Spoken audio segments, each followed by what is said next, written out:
noticed that Bootstrap isn't loading in the admin side of WordPress, even though we enqueued it for the front end. This is because WordPress has two different enqueue hooks, one for the front end and another for the back end. So in the functions file, we're going to add an action hook called admin_init. Before we can enqueue anything, we should make sure we're executing our code if the admin dashboard is being initialized.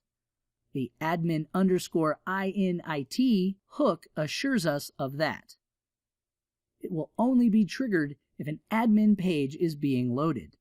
The function that we will call when this is triggered is ju_admin_init. You may be wondering why we didn't do this for when we added a menu page. This is because the admin_init hook is called after the admin_menu hook.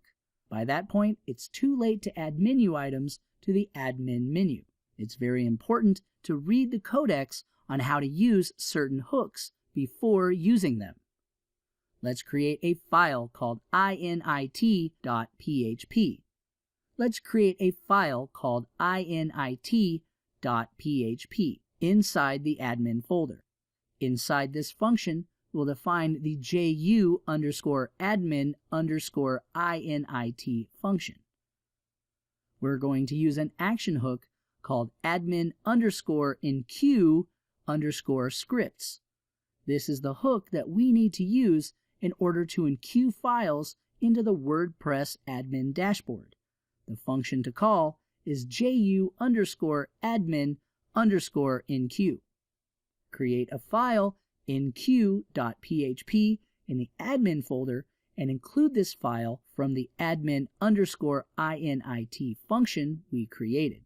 If you remember previously, we used the functions wp_register_style, wp_enqueue_style, wp_register_script, and wp_enqueue_script to add our files.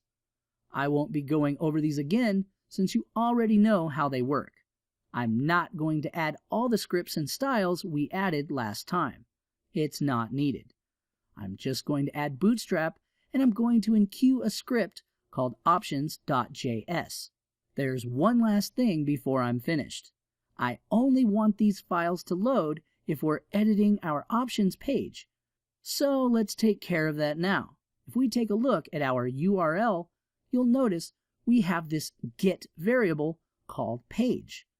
So inside a conditional statement, we'll check to see if this variable is not set, or check if its value is not set to ju_theme_opts. If either of these returns true, then we'll just return our function, which will stop the rest of it from running. This is always good practice, as you'll prevent pages from loading unnecessary files. Let's refresh our page, and if we get no errors in our console, then we're good to go.